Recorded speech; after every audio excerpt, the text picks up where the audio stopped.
Bulaga! Hi guys! Welcome sa aking vlog guys. Panibagong araw, panibagong vlog na naman tayo ngayon guys. Ngayon guys, meron akong isi-share sa inyo guys na isa na namang menu ngayong araw na to guys. So, since Friday, anong lulutuin natin ngayon guys? So, kung ano na lang yung nakita ko doon sa rep, pinagsama-sama ko na lang guys. So, meron akong nakitang dalawang hiwa ng alam mo yung pata ng baboy na malaki. So, ang ginawa ko, ito, tsaka yung mga pang-adobong manok. So, ngayon, ang gagawin ko, para magkaroon tayo ngayon ng ulam, pero hindi ako kakain yan guys kasi may baboy. So, ang kakainin ko lang itong chicken. Paghaluin ko siya, adobo guys. Chicken, pork, adobo. So, ayan, iniwa-iwa ko na. So, ngayon, ang ginawa ko, pinakuluan ko muna sa asin itong baboy para lumambot siya guys at mawala yung langsa. Ayan, pinapalambot ko muna siya. So, nandito na rin, naiwa ko na rin yung mga sangkap guys, sibuyas, bawang, luya. At naglalagay ako ng luya guys ha. And then mamasita, oyster sauce, at meron tayong asukal and suka at toyo. At konting paminta at betsin. So, yun ang gagawin natin ngayong menu. Samahan niyo ako guys, papakita ko sa inyo kung paano ako magluto ng adobong Bicol guys. Maraming version ng ng adobo eh. May adobong Bisaya, may adobong Tagalog, may adobong Bicol.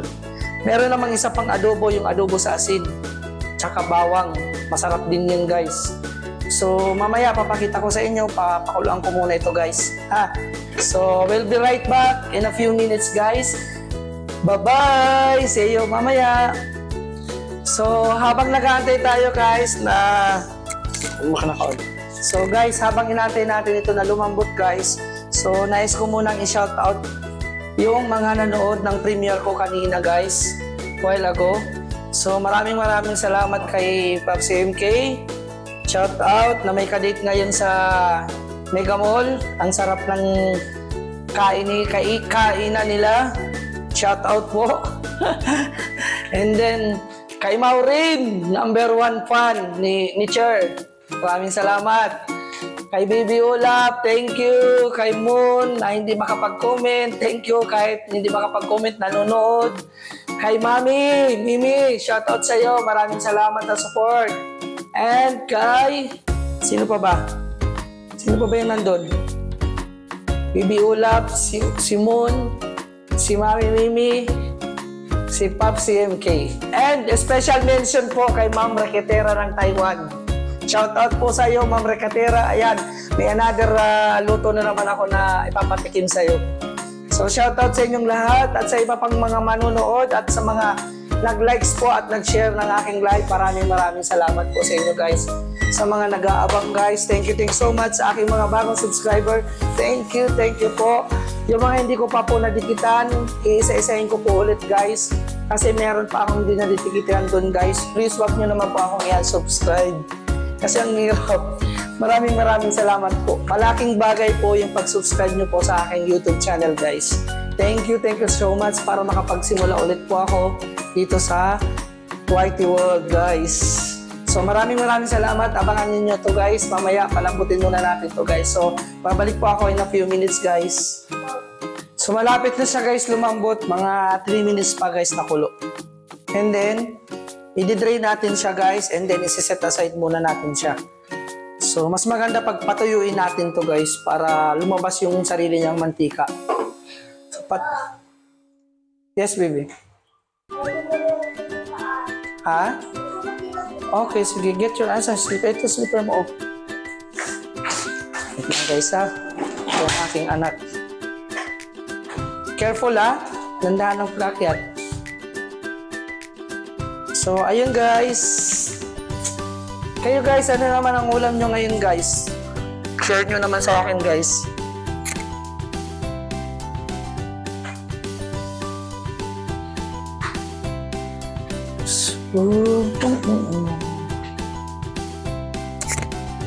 Ang gulo ng baba namin guys, Tingnan, kalat. So meron akong ipiplex sa inyo guys. Ito pala yung ipiplex. May ipiplex ako sa inyo guys. Ito yung aking pinaghirapan sa pag-whitey. Ayan. Pasensyaan nyo na guys, may basahan. Ay, ano. Wait lang. So, ito guys, kita nyo to guys. Ito yung motor ko guys. Ayan. Ito po yung aking pinaghirapan sa pag-YT guys. Ayan, wait lang. Ayan. So, ito guys, ito po yung nabili kong motor sa pag-YT ko po. Way back, pandemic time pa yan, year 2022 po. Nabili ko yan. So, 3 years na po yan sa akin last year nung September guys. So, nag-3 years sa akin nung September, bihira ko po siya magamit. So, yan po yung aking investment nung pag-YT ko guys. Ayan. Then, marami pa guys eh. Kasi nung sumasahod ako guys, nung consistent monthly. So, ito po yung motor ko guys. Bagong-bago pa siya no guys. So, ayan yung motor ko guys. So, ayun guys. Kaya gusto ko ulit makabalik sa pag-YT guys para makapag-ipon ulit ako guys ng gamit. Aray ko, wait lang. Sumakit yung ano ko pumasok sa mata ko. So, ayun guys. Kailangan lang sipag at tiyaga talaga para Mahirap ang pag-YT lalo na kapag walang nanonood sa iyo eh. Magla-live ka, walang nanonood sa iyo, isa, dalawa, di ba no? Pero nakakamiss yung kung time na yun kasi praise God, ang dami kong naging kaibigan nun. Kaya lang nung kapanahonan ko, ang daming toxic doon sa nung nag-YT ako, maraming toxic talaga. Pero kailangan mo lang talagang maging matatag at iwasan yung mga taong may inggit sa sarili ba, sa katawan. So, kung hindi siguro ako na guys, na demonetize yung dati kong channel, hanggang ngayon siguro kung nag-YT pa ako, mataas na siguro po ang subscriber ko guys. Siguro kung hindi ako nakapasok sa TikTok world. Yun lang. So, yan. Buksan natin guys. Actually malambot na to guys eh. Nakadalawang palit ako ng nito eh. Nakadalawang palit ako ng sabaw. So, pwede na natin siyang i-drain guys para makapag-start na tayo magluto guys. So, stay in muna kayo dyan. Magbabalik tayo in a few minutes. I-drain ko muna to guys at i-set aside natin, okay? So, welcome back guys. So, na-drain na natin ngayon guys. So, ang gagawin ko guys, hindi ko siya igigisa. Iba kasi ang version ko guys pag nagluluto ng adobo. So, ang gagawin ko guys, i-combine ko all together yung chicken tsaka yung pork. So, ganyan. Paghahaluin ko po siya. And then, yung ginayat natin na sangkap ay ilalagay ko na din po siya. And then, maglalagay po tayo ng very light lang na pamintang buo kasi hindi ko pwedeng lagyan ng durog kahit may batang kakain po. Buo lang, pang-aroma lang po to guys. Ayan. And maglalagay na tayo ng toyo.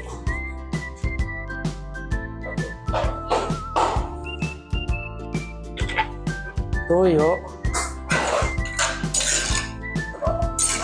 Haluin muna natin to guys. So, ganito na yan guys. And kunting suka lang muna. At then maglalagay tayo ng konting sabaw.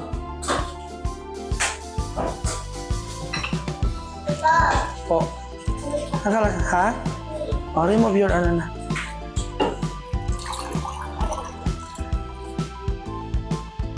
Bakit ito? Ha? Ang alin? So wait lang guys ha. So ayan guys. Nilagyan na natin ng suka, tuyo, condiments, paminta, at isang basong sabaw ng mineral water. And then lagyan na natin ng oyster sauce. Kunting oyster sauce lang muna. Okay, kuda na. And then, lagyan na natin ng betsin. Close na water. Ayan. So, i-will combine natin guys. Kukayin para So, 1 minute. Sorry guys kasi yung aking anak. So, ito na ngayon guys, ang pinaka-final. So, nalagay na natin lahat guys. Yung siling haba mamaya na natin lalagay. So, takpan po natin. And then, buksan natin yung kalan. So, antayin natin siya kumulo ng kumulo, guys. And then, mamaya titimplahan po natin siya kung anong lasa. Okay po? Ayan, abang-abang po kayo, guys, kung anong magiging resulta ng ating niluluto, guys. Yung aking mga condiments, guys, ang aking pangpalasa ay tanta-tantsa lang po yun, guys. Wala po talagang exact na amount. Kasi ako po is tantsa-tantsa lang po ako pa nagluluto pang nag-ano kasi alam ko na po kung ano po ang magiging resulta ng ano ko. Bali, nag-a-adjust na lang po ako ng lasa niyan. Pag ano na, malapit lang maluto. Hindi ko sinusobrahan para hindi mahirap mag-adjust ng lasa ng pagkain na niluluto ko, guys. Ba? Kayo, guys, ganun din ba magluto? Unas muna tayo, guys.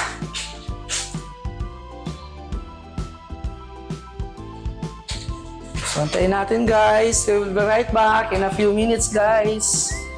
Abang-abang, Maureen! Anong ulam ninyo, Maureen? Sarap ito, guys, promise. Sinasabi ko sa inyo. Maraming salamat sa inyo, guys. Umuulan pa rin dito sa amin, guys. Gawa ng masama yung panahon. So, bukas, panibagong araw na naman. Sana hindi umulan, guys. Maglalaba ako, guys, ng mga damit ko din. Kanina naglaba ako, guys. Mga damit naman ang kasama ko dito, nilaban ko. So bukas, damit ko naman lalaban ko. Uso ngayon, guys, yung ubot sipon at lagnat. Kaya ingat tayo, guys. Ako, may ubot sipon ako pero pagaling na siya. Guys, share nyo naman sa akin anong ulam nyo, guys. So balikan natin ito, guys, in a few minutes, guys. Antayin lang natin siyang kumulo. So, check natin, guys, kung kumukulo na. So, ayan. Kumukulo na siya, guys. Pero, pakuluin natin ang pakuluin kasi mas maganda yung kulong-kulo, guys. Para lutong-luto, guys, yung chicken at pork. Masarap to, guys, promise. Marunong din ako, guys, maghumba. Masarap din yung humba, guys. Nagluluto din ako ng humba noon. Kaya lang sa ngayon, guys, din ako kumakain ng pork. Simula nung 2021, umuwi ako ng Pilipinas, nakakain pa ako ng pero pira lang kasi nga, wala, basta ayoko nang kumain ng pork. Kumakain man ako ng karne, chicken lang. Tapos, kahit nga corned beef, guys, hindi na rin ako kumakain kasi nga dahil nga sa uric acid ko, guys, mataas yung uric ko.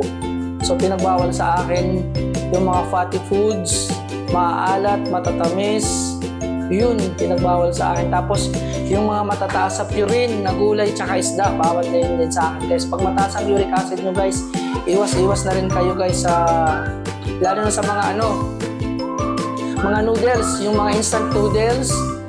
Okay lang yun, kumain ka ng paminsan-minsan ng spaghetti, pero bawasan mo yung cheese, hindi yung ma-cheese.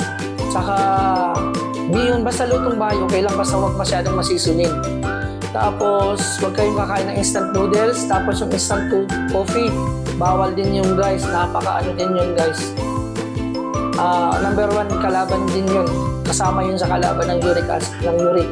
And then yung tuyo, sardinas, tuna. Ayan, mga matataas po yan sa purine.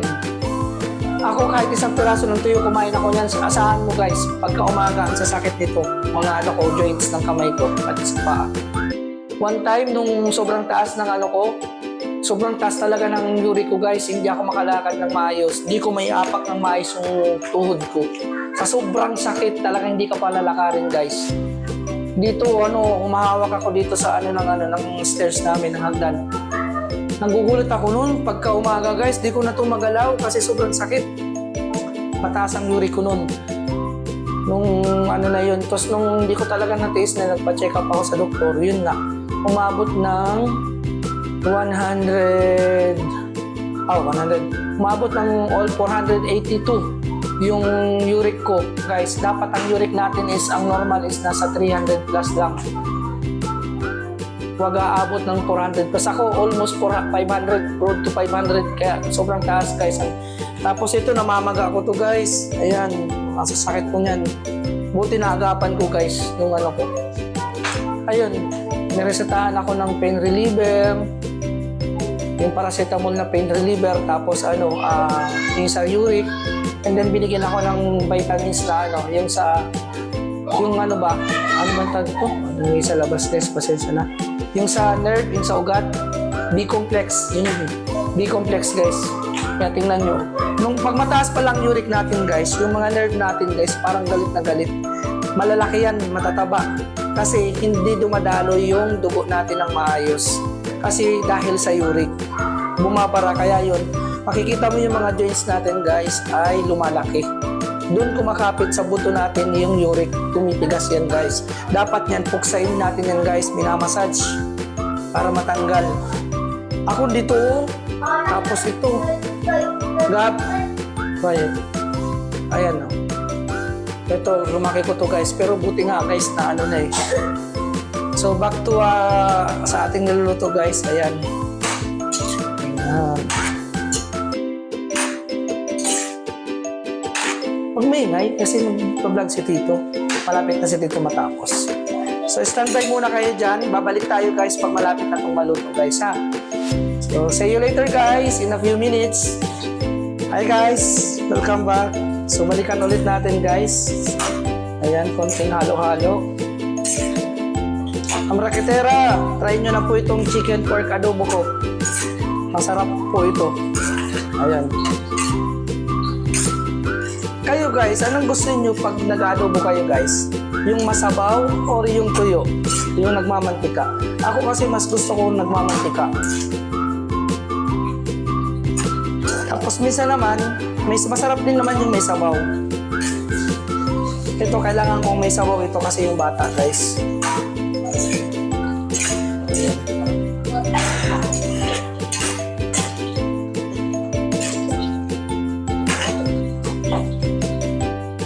So, tikman nga natin guys. Tikman natin kung tama na yung lasa guys.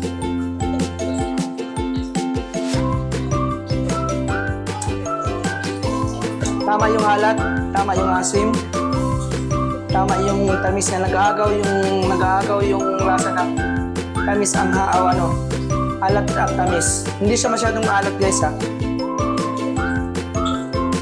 Ang sarap. Lalo na kung maanghang ito guys. Lalagyan ko lang siya ng siling buo guys, siling haba. Kasi hindi ko siya pwedeng paanghangin kasi yung bata na guys. So kailangan kong tikman kung malambot na ba siya. Kailangan kong bilang ko lang guys kung malambot na.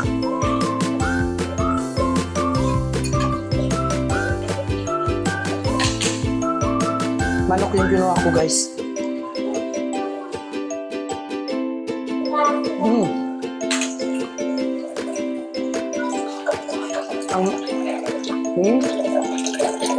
Sorry guys, mainit.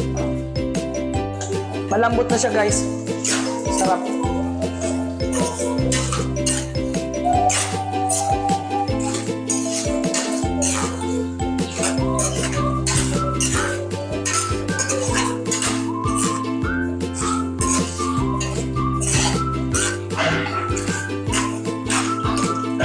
So eto na guys, ang aking niluto.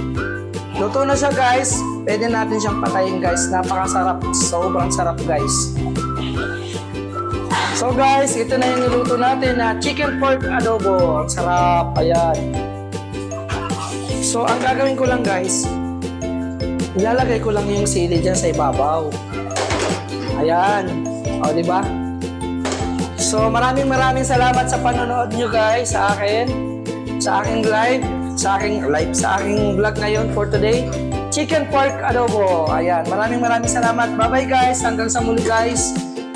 I love you all. See you on my next vlog.